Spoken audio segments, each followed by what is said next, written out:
we're still trying to get dressed to rush out the door, and I still need to make dinner. So I figured I'd put one of the Ninja booklet recipes to the test and see how it's going to work.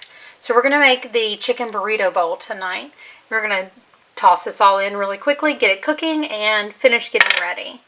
So I'm dropping in 1 chicken bouillon cube. I am changing it up a little bit. I'm adding in a can of Mexi corn.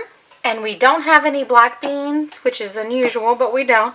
So I'm substituting a can of pinto beans. We're adding 1 cup of uncooked rice, 2 cups of water, putting our little tray in with the feet out. And then I have 1 ginormous chicken breast that I've sliced into thirds. It's almost 1.5 pounds, just this 1 chicken breast. So that will be plenty for us. And I'm seasoning it with some taco seasoning. We have it on the rapid cook, and we're going to move it to speedy meals. It's set at 390, and we're going to adjust our time to 15 minutes. We'll close our lid and let it get started. Okay, so our timer just went off, and it smells so good in here. So I'm going to take the chicken breast out so we can see the bottom. I'm going to let them rest for a minute and pull out our tray. And I'm going to mix everything together. Oh, it looks like some of our rice pieces didn't get cooked all the way. So that's a bummer. So I may need to stir it all in better before cooking next time. So we're going to plate it up, and I'll top it with some cheese and some other goodies once we get it all in our bowl. So I think I'm falling in love with the simplicity of these meals, as well as the main thing is the 1 pan. I'm seeing some of the kinks with, they definitely need to make sure all of the grains are mixed into the fluid so they all get cooked. But this was all made in 1 dish, really pretty much a dump and go, and it is delicious. You see Eleanor added some tomatoes to hers, a little bit of salsa, cheese, and she wanted her chicken chopped up. Thatcher wanted more salsa, he wanted his cheese on the side, and no tomatoes. We're out of avocados. When I sliced into them, they had already gone. They had passed. And this is it. You could add some chips. You could put this in a tortilla. You could add some cilantro, some onion, all of that. Of course, I'm feeding 2 kids, and this is how they wanted theirs. And I'm probably going to have mine pretty much the same way. I really wish we did have those avocados, but we're still going to have a delicious dinner anyway.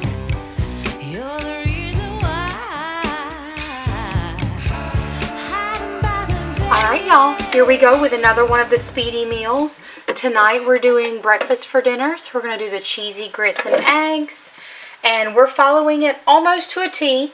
The only thing I'm going to change is we're going to try and fit as many strips of bacon on the tray as we can, because I know the kids really love bacon. So we're starting with 1 cup of quick cooking grits. We're adding in 2 cups of water, 2 cups of milk, about a teaspoon of salt. I'm adding a little bit of pepper. That's not on there, but I want to. 1 cup of shredded cheddar cheese. I'm using a medium cheddar. Now it says when we get to this point, we stir it all up. Make sure everything is mixed together. So I'm using fresh eggs, so I'm just going to crack them 1 at a time and gently lay them on top. Now we're going to put our tray down in. I will say one of the things I saw with the burrito bowls when we did the taco chicken is these little buggers are not fun to clean out. So I'm trying to keep those as clean, but I got a baby bottle brush and just used that to clean out those holes. Right. So our last step is just layering this bacon across that tray. I'm doubling the bacon over because these are not very thick slices at all. Now the book says somehow they believe you could fit 8 strips of bacon. So I'm really not sure. Especially since it says in a single layer with minimal overlap. There we go. So I did get 8 pieces in, or 8 slices in, but they're all doubled over. So hope they cook well. So last up, we just close our lid,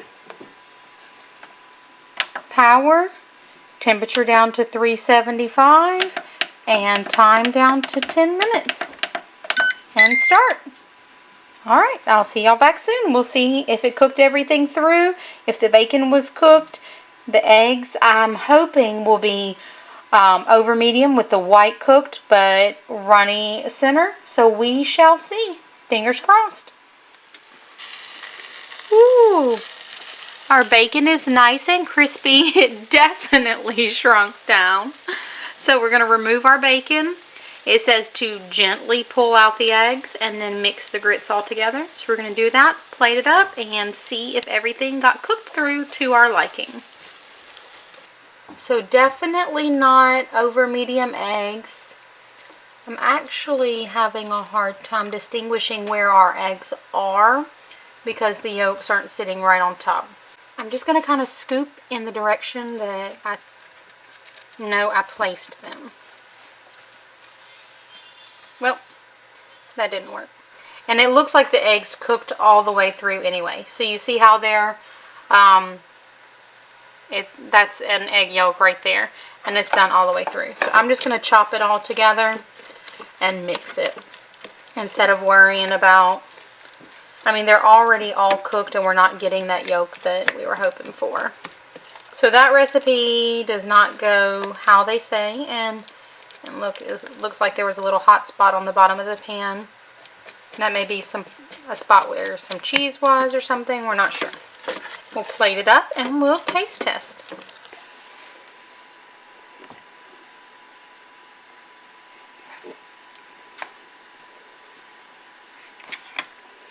What you think? You like it? Yes. Alright, let's take it to the table and eat. Alright, y'all. So like Thatcher said, it's super yummy. It's a whole breakfast in one pan. So you can't beat that. I will say, if you have thinner bacon like we do, watch it for burning. If you have a thick slice, you should be pretty good. But your eggs are definitely not going to have that runny center like we were looking for.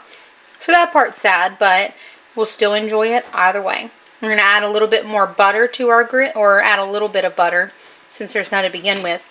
But next time we do this, I'll probably add a little tab of butter in there with it to cook. But simple, simple, simple, and delicious breakfast for dinner.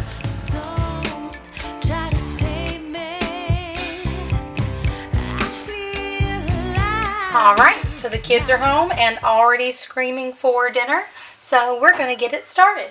Tonight we are making another little meal in our Ninja Speedi, but we're using their little cookbook that came along with it, and we're going to try the chicken broccoli Alfredo. And this is a dump and go recipe, super, super, super simple. I am increasing the broccoli just a little bit because I have a 16-ounce bag and the book calls for 12 ounce. But we're going to add in 2 cups of chicken stock. So I'm adding 2 teaspoons of bouillon powder and 1.5 cups of water. I'm going with 1.5 just because I have frozen broccoli and the recipe calls for fresh. So I'm trying to give it a little bit of space for the extra water that we won't really need. Next we're going to add in about 8 ounces of ziti pasta and a 16-ounce bag of frozen broccoli and 1 15-ounce jar of our favorite Alfredo. So I think choosing an Alfredo brand that you already know you like will help make this dish a lot more successful. We're just going to kind of push this down into there. Next we're going to add our little trivet with the feet out. Again, doesn't call for any spraying or anything like that. And we're layering on 4 chicken breasts that I feel like we're going to have to pack in pretty tightly. I've already seasoned the bottom side, but we're also going to season the top. The recipe calls for just a little bit of salt and pepper. I'm doing salt, pepper, and some Italian seasoning to give the chicken more flavor. We are going to close this up. We have it already switched to rapid cook. The temperature is already at 390, so we're going to change this to 15 minutes and click start. So a moment of truth. It literally just clicked off. We're going to open it up. The chicken looks yummy. There's a few bits that look like they might be overcooked, but nothing too bad. Still look nice and juicy. I'm going to move them to the side and we will test them with a meat probe just to make sure they're all done. So let's stir it up and we want to see if our noodles got all done. The pasta is cooked perfectly. The broccoli is delicious. And the juices are running clear on our chicken, so it should be done. And there it is. The chicken is juicy and it all works together super well. I will say I don't think this would be as great with just salt and pepper on the chicken. So add some extra seasoning there, whether it's a Cajun, blackened seasoning, something to season that chicken as if you were eating it alone. But this is a fabulous dish. Plus, the best thing about it is that it's one pot. All I have to clean up is this one pan and a few little cutting utensils. That is the best thing in the world for me right now, is all in one.